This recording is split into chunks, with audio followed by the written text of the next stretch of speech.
Berita selengkapnya.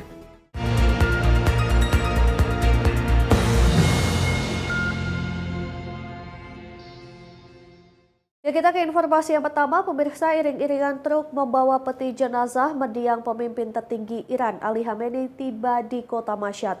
Pelayat memadati jalur prosesi dan mengantarkan perjalanan terakhir sosok pemimpin Iran selama lebih dari 3 dasawarsa.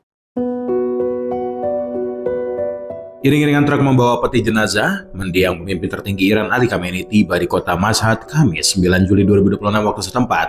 Peti jenazah Ali Khamenei diselimuti bendera Iran diarak menuju lokasi pemakaman di kawasan makam Imam Reza. Membludak massa sempat memperlambat laju iring-iringan kendaraan. Dalam prosesi ini, kibaran bendera dan spanduk merah sebagian pelayat dimaknai sebagai simbol tuntutan pembalasan. Menurut laporan media pemerintah Iran, acara puncak pemakaman digelar terbatas dihadiri anggota keluarga inti. Keputusan ini meningkatkan antisipasi publik terhadap kemunculan Perdana Mojtaba Khamenei ditunjuk sebagai pemimpin tertinggi Iran yang baru pada Senin 9 Maret 2026. Mojtaba menggantikan almarhum sang ayah yang wafat dalam serangan Israel bersama Amerika Serikat pada Sabtu 28 Februari 2026. Sejak pecah perang, keberadaan Mojtaba menjadi teka-teki. Dirinya diyakini turut terluka dalam serangan gabungan Israel-Amerika Serikat kala itu. Mojtaba hanya berkomunikasi dengan para pendukung melalui pernyataan tertulis tanpa pernah tampil di depan umum atau berbicara secara langsung. Jika Mojtaba hadir di Mashhad, maka menjadi penampilan publik pertamanya sejak pemegang tampuk kepemimpinan tertinggi Iran. Ali Khamenei wafat pada usia 86 tahun setelah menjabat sebagai pemimpin tertinggi Iran sejak tahun 1989, menggantikan Ayatollah Ruhollah Khomeini, pemimpin karismatik memimpin revolusi Iran satu dekade sebelumnya. Meski Khomeini merupakan kekuatan ideologis di balik revolusi menumbangkan pemerintahan monarki Pahlavi, namun Khamenei memiliki peran krusial sebagai sosok membentuk aparat militer dan paramiliter Iran. Sistem pertahanan ini hingga kini membatasi Iran dari musuh-musuh, sekaligus memperluas pengaruh Iran jauh melampaui perbatasannya.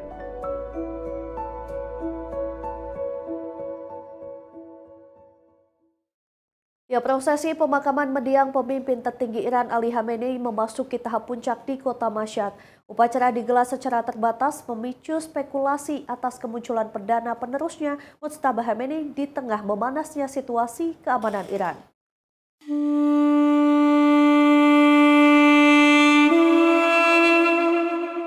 Prosesi pemakaman jenazah mendiang pemimpin tertinggi Iran Ali Khamenei memasuki tahap puncak di kota Mashhad pada Kamis waktu setempat 9 Juli 2026. Upacara digelar secara terbatas memicu spekulasi atas kemunculan perdana penerusnya Mojtaba Khamenei saat memanas situasi keamanan Iran. Menurut media pemerintah Iran, acara puncak pemakaman Ali Khamenei hanya diikuti anggota keluarga inti. Mojtaba Khamenei ditunjuk sebagai pemimpin tertinggi Iran menggantikan Ali Khamenei yang tewas dalam serangan gabungan Israel dan Amerika Serikat pada akhir Februari 2026. Sejak saat itu, Mojtaba tidak pernah muncul di hadapan publik dan hanya menyampaikan pesan tertulis kepada para pendukung. Jika Mojtaba hadir di Mashhad, maka akan menjadi penampilan publik pertamanya sejak menjabat. Di tengah prosesi pemakaman, tensi keamanan di Teheran terus meningkat seiring berlanjut konflik dengan Amerika Serikat. Sebelumnya, Israel secara terbuka menyatakan pemimpin tertinggi Iran, Mojtaba, masuk daftar target dibunuh. Media pemerintah tidak menyebutkan secara eksplisit nama-nama anggota keluarga yang hadir sepanjang prosesi pemakaman. Perwakilan keluarga diwakili saudara-saudara Mojtaba, yaitu Mostafa, Masud, dan Meisam.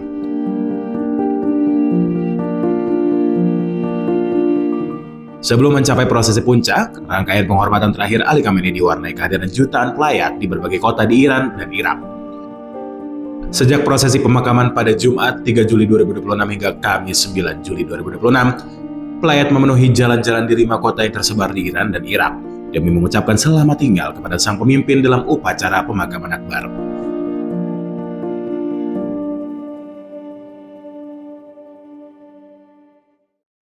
Informasi selanjutnya, pemakaman jenazah mendiang pemimpin tertinggi Iran Ali Khamenei di kota Mashhad diundur. Membludaknya jumlah pelayat memadati rangkaian prosesi memaksa otoritas Iran mengubah jadwal upacara.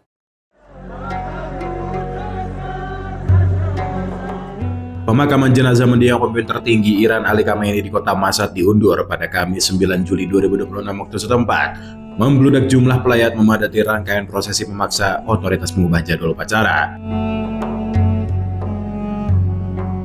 Televisi pemerintah Iran melaporkan, upacara pemakaman semula dijadwalkan pagi hari digeser ke siang hari setelah rangkaian penghormatan di Irak berlangsung lebih lama dari perkiraan. Kerumunan besar di kota suci Najaf dan Karbala sebelum jenazah diterbangkan ke Mashhad, kota kelahiran Ali Khamenei. Menurut kantor berita IRNA, Khamenei dimakamkan di kompleks makam Imam Reza, salah satu situs tersuci bagi umat Syiah di Iran. Imam Reza merupakan satu-satunya dari 12 imam Syiah dimakamkan di wilayah Iran.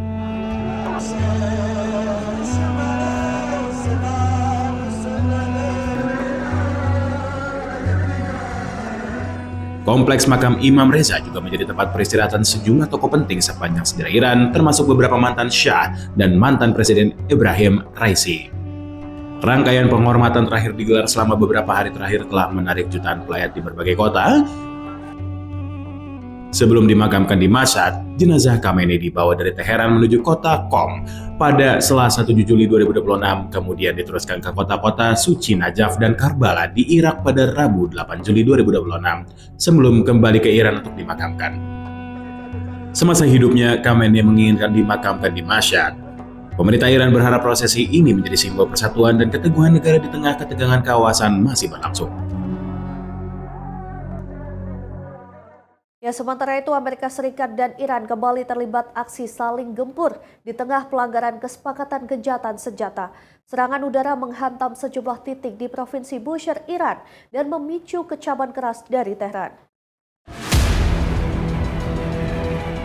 Amerika Serikat dan Iran kembali terlibat aksi saling gempur di tengah runtuh kesepakatan gencatan senjata.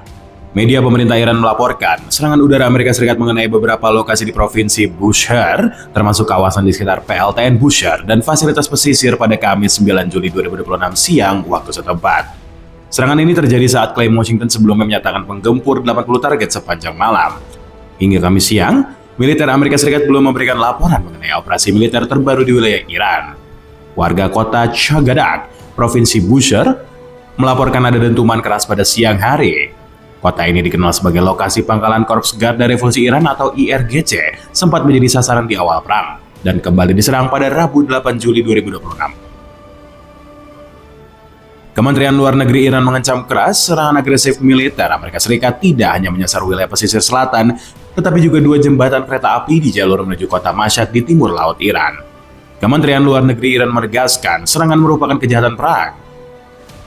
Teheran menuduh Washington melanggar pasal 1 dan 5 dari Nota Kesepahaman atau MOU dibuat mengakhiri perang. Ketegangan mengenai kesepakatan memuncak sejak Rabu 8 Juli 2026 ketika Presiden Amerika Serikat Donald Trump secara sepihak menyatakan MOU telah berakhir. Di tengah meningkat eskalasi, Yordania mengaktifkan sirine serangan udara setelah rudal Iran melintasi wilayah udaranya. Otoritas Yordania menyatakan seluruh ancaman berhasil dicegat dan situasi tetap terkendali.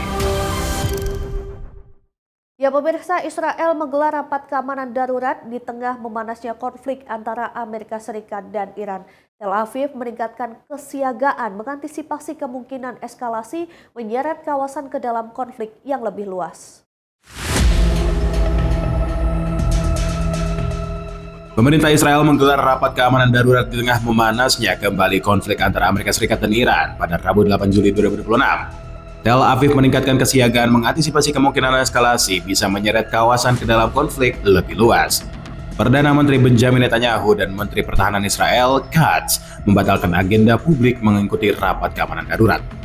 Langkah ini diambil menyusul serangan balasan antara Amerika Serikat dan Iran, serta berakhirnya gencatan senjata menurut pernyataan Presiden Amerika Serikat Donald Trump. Pasukan pertahanan Israel meningkatkan kesiagaan menyiapkan berbagai skenario operasi dan berkoordinasi dengan Komando Pusat Amerika Serikat. Di sisi lain, pejabat Israel menilai tekanan ekonomi terhadap Iran perlu dipertahankan sebagai bagian dari strategi menghadapi Teheran. Sementara itu, Washington menegaskan kesiapannya melancarkan serangan baru apabila dipandang perlu. Eskalasi terbaru bermula ketika Iran menyerang 3 kapal melintasi Selat Hormuz melalui jalur tidak diakui Teheran. Sebagai balasan, Amerika Serikat melancarkan serangan terhadap lebih dari 80 sasaran di Iran pada malam harinya. Iran kemudian mengklaim menyerang lebih dari 85 target di Bahrain dan Kuwait. Teheran menyatakan satu anggota Garda Revolusi Iran atau IRGC dan 2 orang lain tewas akibat serangan Amerika Serikat. Kantor berita pemerintah Kuwait melaporkan, militernya berhasil mencegat 2 rudal balistik dan 13 drone tanpa menimbulkan kerusakan. Iran menegaskan serangan terhadap kapal-kapal komersial hanya akan dihentikan jika kewenangan Teheran atas pengelolaan Selat Hormuz diakui. Dalam pernyataannya di sela-sela KTT NATO di Ankara pada Rabu 8 Juli 2026, Donald Trump mengatakan dirinya tidak lagi menganggap gencatan senjata dengan Iran masih berlaku.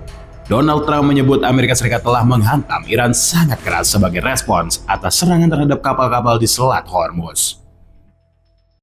Ya, pemirsa, Presiden Trump berpindah ke pesawat kepresidenan lama saat perjalanan pulang dari KTT NATO di Ankara. Langkah ini diambil atas pertimbangan keamanan saat memanasnya hubungan Washington dan Tehran. Presiden Amerika Serikat Donald Trump berpindah ke pesawat kepresidenan lama saat perjalanan pulang dari KTT NATO di Ankara pada Rabu 8 Juli 2026. Langkah ini diambil atas pertimbangan keamanan saat memanas kembali hubungan Washington dan Teheran. Trump semula terbang ke Turki menggunakan pesawat Boeing 7478 baru, namun atas saran Dinas Pengamanan Rahasia Amerika Serikat, ia berpindah ke Air Force One lama yang memiliki sistem pertahanan yang lebih lengkap. Trump mengaku dirinya menjadi salah satu target Iran, meski menegaskan tetap menjalankan tugas kenegaraan seperti biasa. Pergantian pesawat ini terjadi saat kembali meningkatkan ketegangan antara Amerika Serikat dan Iran setelah berakhir gencatan senjata sementara. Menurut The Independent, pada 2024, pejabat intelijen Amerika Serikat memperoleh bukti diyakini menunjukkan Teheran berupaya mencari cara membunuh Trump. Jaksa Federal pernah mengumumkan dakwaan terhadap sejumlah tersangka dalam dugaan rencana pembunuhan terhadap pejabat pemerintah Amerika Serikat termasuk Trump. Ya, pemirsa, jangan kemana-mana, usai jeda kami akan hadirkan informasi seputar Piala Dunia 2026. Tetap saksikan Mata Dunia.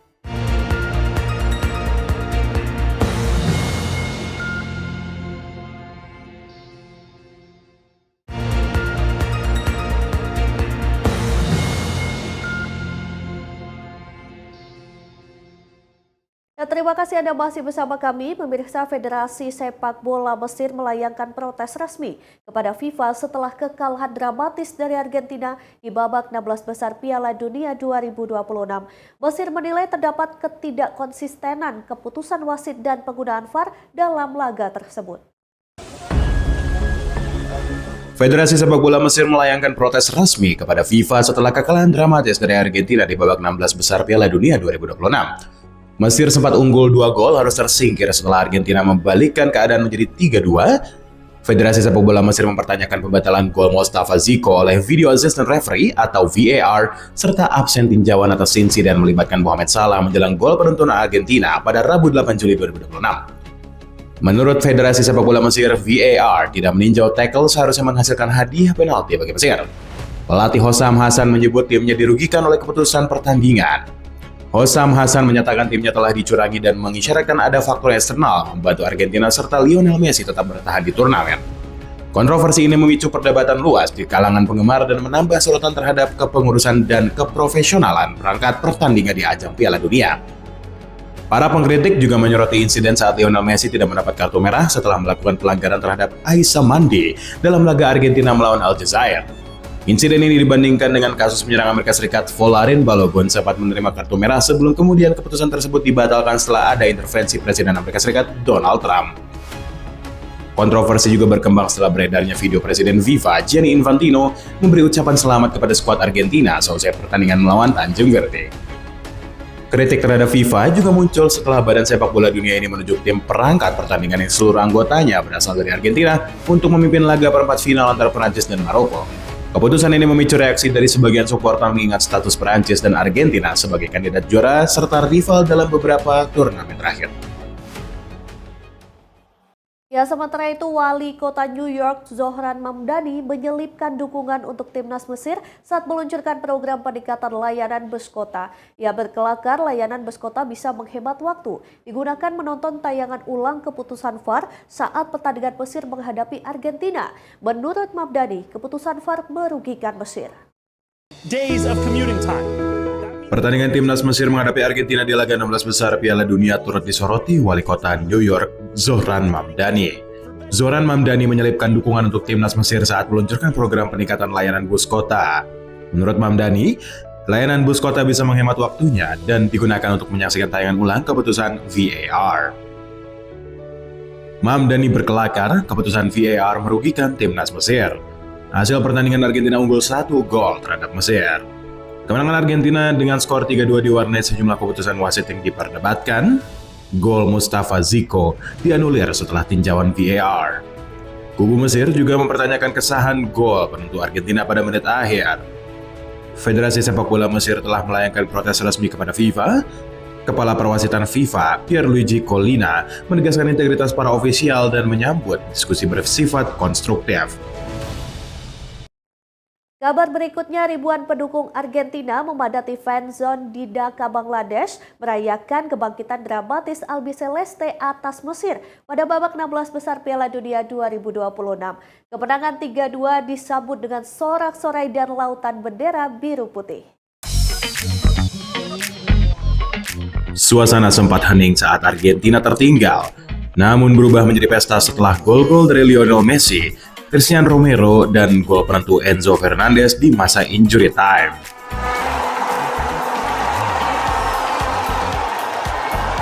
Ribuan penggemar menari, bernyanyi, bertepuk tangan, serta mengibarkan bendera Argentina berukuran raksasa. Para pendukung yakin kehadiran Messi akan membawa Argentina meraih gelar juara dunia. Selanjutnya, Argentina menghadapi Swiss pada babak perempat final di Kansas City, Sabtu 11 Juli 2026. Ya pemirsa, Prancis menjadi tim pertama memastikan tiket ke semifinal Piala Dunia 2026 setelah menundukkan Maroko 2 gol tanpa balas di Stadion Boston. Les Bleus memecah kebuntuan di babak kedua dan menutup laga melalui gol Kylian Mbappe serta Ousmane Dembele.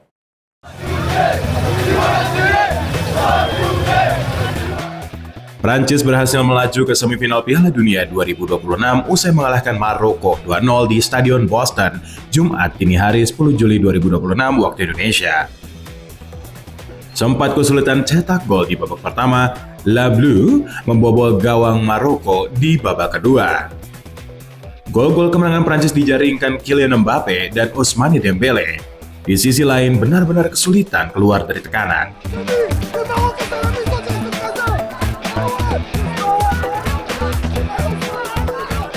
Tak ada satupun on target dihasilkan Singa Atlas hingga babak pertama berakhir tanpa gol. Memasuki babak kedua, Maroko mencoba bermain lebih agresif dan melakukan beberapa inisiatif di 5 menit awal. Namun belum ada peluang emas yang tercipta. Hasil 2-0 memastikan Prancis jadi tim pertama yang lolos ke semifinal Piala Dunia 2026. Sementara Maroko jadi tim pertama tersingkir di perempat final. Pemirsa, jangan kemana-mana, usai jeda akan ada informasi menarik lainnya. Tetaplah bersama kami.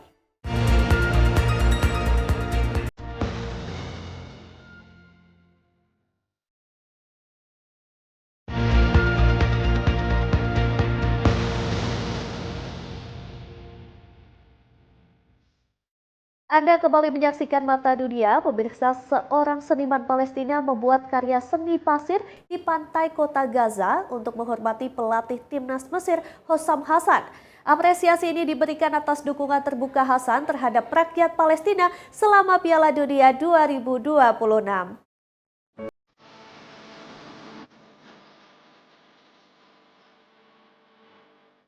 Seorang seniman Palestina membuat karya seni pasir di pantai kota Gaza menjadi sorotan. Karya buatan Muhammad Totah itu menampilkan nama dan potret pelatih timnas Mesir, Hossam Hassan, dilengkapi bendera Palestina dan Mesir.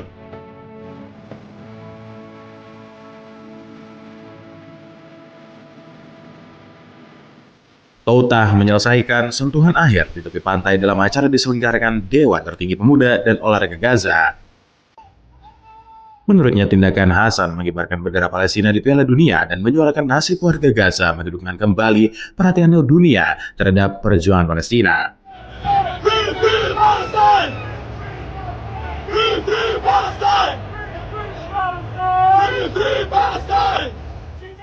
Dalam konferensi pers, Hassan juga mengkritik apa yang disebut sebagai diamnya dunia internasional atas penderitaan warga Gaza serta menyerukan tegakkan keadilan bagi rakyat Palestina.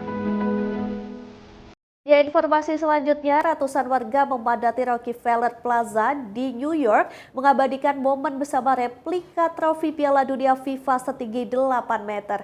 Instalasi raksasa dari Lego ini menjadi daya tarik baru di jantung kota. Replika trofi Piala Dunia FIFA setinggi 8 meter dipajang bersama patung Lego berbentuk Lionel Messi, Cristiano Ronaldo, dan Vinicius Junior. Para pengunjung menilai karya itu mampu mempersatukan warga sekaligus memberikan hiburan bagi anak-anak dan pecinta sepak bola. Menurut laporan media setempat, pembuatannya memakan waktu 8 bulan di fasilitas produksi Lego di Kladno, Republik Ceko, dengan melibatkan 59 tenaga ahli. Lebih dari 1,3 juta keping Lego digunakan untuk mewujudkan replika trofi Piala Dunia raksasa tersebut.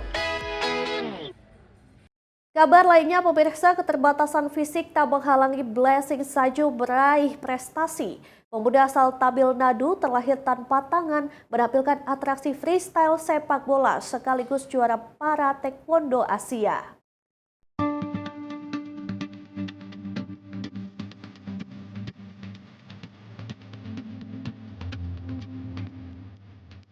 Lahir tanpa tangan di Kanyakumari, Tamil Nadu, Blessing Saju menolak membiarkan keterbatasan fisik menentukan masa depan.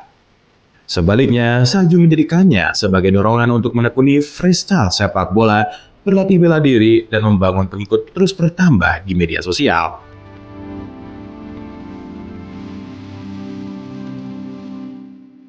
Saju dijuluki Cristiano Saju.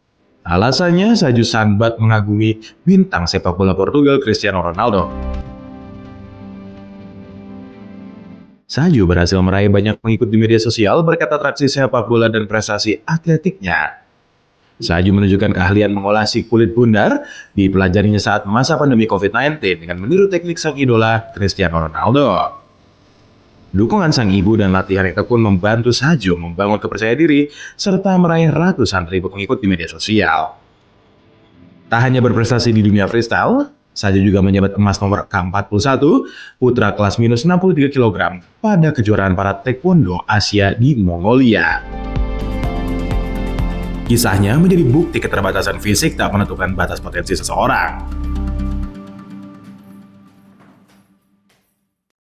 Ya, kita beralih ke informasi lainnya. Dikenal sebagai negeri Fjord yang indah, Norwegia selama ini lebih populer dengan kekayaan alam, kualitas hidup tinggi, serta warisan budaya Viking yang mendunia. Namun Piala Dunia FIFA 2026, negara berpenduduk hanya lebih dari 5 juta jiwa ini berhasil mencuri perhatian dunia setelah menumbangkan raksasa sepak bola Brasil dan menciptakan sejarah baru. Lalu seperti apa sebenarnya negara Norwegia? Berikut tayangannya untuk Anda.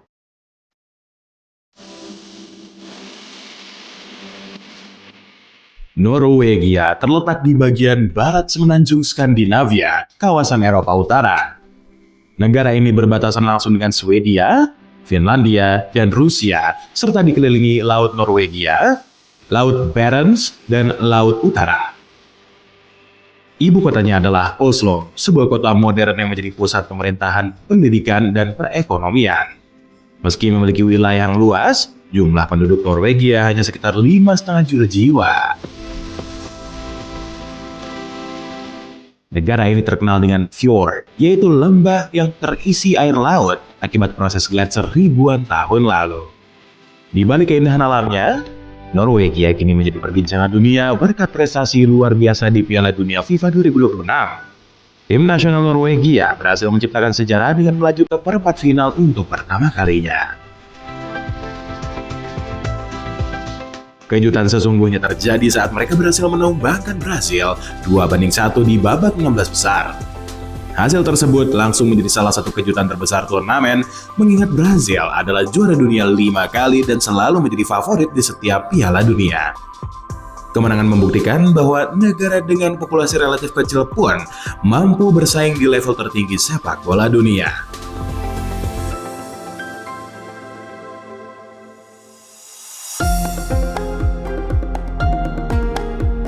Di luar lapangan hijau, Norwegia juga dikenal sebagai salah satu negara terkaya dan paling makmur di dunia.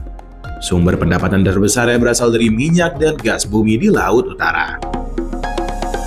Hasil ekspor energi tersebut tidak hanya meningkatkan perekonomian, tetapi juga dikelola menjadi dana abadi negara yang menjadi salah satu dana kekayaan terbesar di dunia. Selain energi, Norwegia juga menjadi produsen ikan salmon terbesar di dunia dengan industri perikanan dan kelautan yang sangat modern. Di bidang ketenaga kerjaan, masyarakat Norwegia menikmati jam kerja yang relatif singkat, sistem kesejahteraan yang kuat, serta keseimbangan antara pekerjaan dan kehidupan pribadi yang menjadi contoh bagi banyak negara. Budaya Norwegia tak dapat dipisahkan dari sejarah bangsa Viking.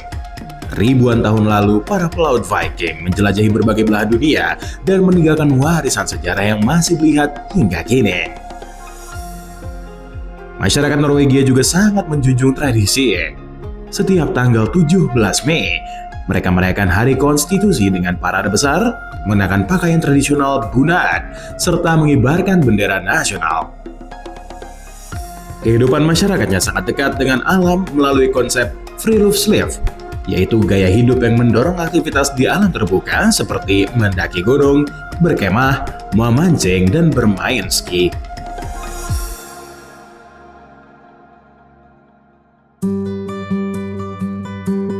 Kekayaan alam Norwegia juga tercermin dalam hidangan sehari-hari. Salmon menjadi makanan paling terkenal, baik disajikan segar, diasap, maupun dipanggang. Ada pula brunost, keju berwarna coklat dengan rasa manis khas, serta lefse, roti pipih berbahan kentang yang menjadi hidangan tradisional. Kehidupan masyarakat Norwegia dikenal tenang, disiplin, tepat waktu, dan sangat menghargai privasi. Sistem pendidikan, pelayanan kesehatan, dan transportasi publik yang baik menjadi negara ini konsisten masuk dalam daftar negara dengan kualitas hidup terbaik di dunia.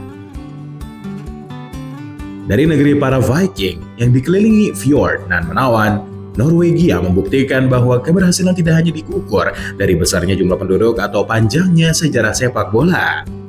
Di Piala Dunia 2026, mereka berhasil menumbangkan raksasa dunia dan menuliskan sejarah baru. Sementara di kehidupan sehari-hari, Norwegia terus menjadi contoh tentang bagaimana kekayaan alam, tata kelola pemerintahan, dan kualitas sumber daya manusia dapat berjalan beriringan menuju kesejahteraan.